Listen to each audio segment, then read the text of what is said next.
Hey guys, welcome back to my channel. My name is Blessing of Sweet Octavia. A big thank you to our returning subscribers. And if you're new on this space, kindly show us love by hitting the subscribe button. And today's tutorial, we're gonna be learning how to make a pencil skirt easy peasy. So we're gonna start by folding your fabric into two. My waistline, which is where I'm starting from. You mark your waist to hip. You mark your waist to your knee, then the full length of the skirt. I'm going to use the whole length of the Ankara, which is by 45, because it's a long skirt. Okay, so at the markings there, I'll do my, at the waist point, I do my round waist.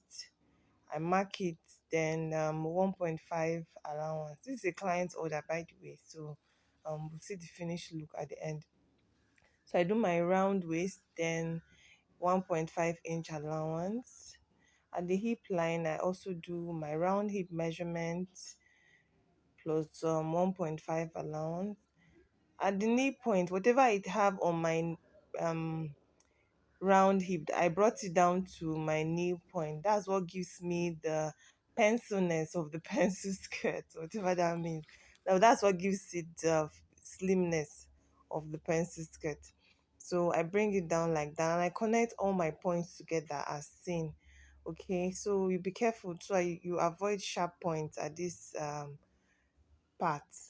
So if you have a French curve, you blend that sharp point properly, then you extend your markings to the end of your skirt as shown like this. Okay, so the way you're done, this is what you have. So I cut it off and I replicate it at the back.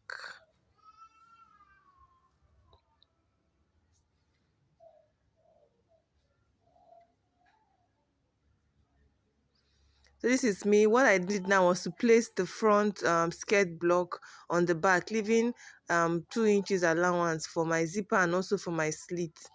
Okay, that's what I did. So that point you see there, that's my zipper allowance. That's 2 inches serves as my zipper allowance and also for my slit. So I replicate the same thing for the back block.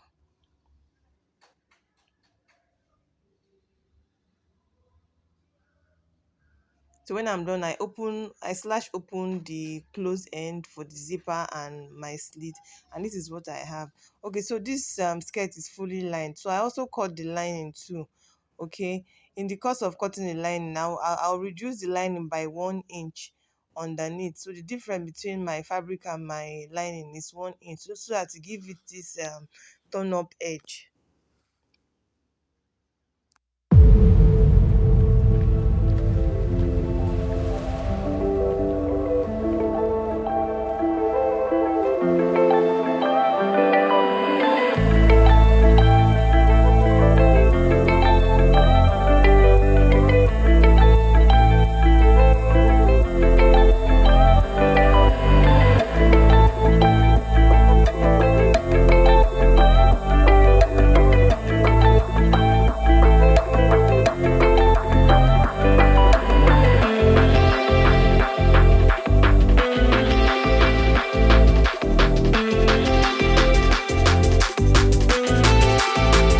So after turning the lining, give it a good press. This is what you have. See that is the turn up I mentioned earlier. Okay, so that's the front block turned. The back, I had closed up the zipper part. So what is left now is now the slit part. So you place the back on the front, right side facing right side. That's front facing front. Then you now mark and shape your skirt. So after placing them together, it's more like you're going to start the measurements you did earlier, you mark it again so that you'll be able to shape now. So you start from the waist to hip, waist to your knee, and also the length of the skirt. So that's what I'm doing now.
shaping, this is what we have. Give it a good press. I hope you learned something new today and you'll be trying this out. Kindly give this video a thumbs up and I'll see you in the next video. Bye bye.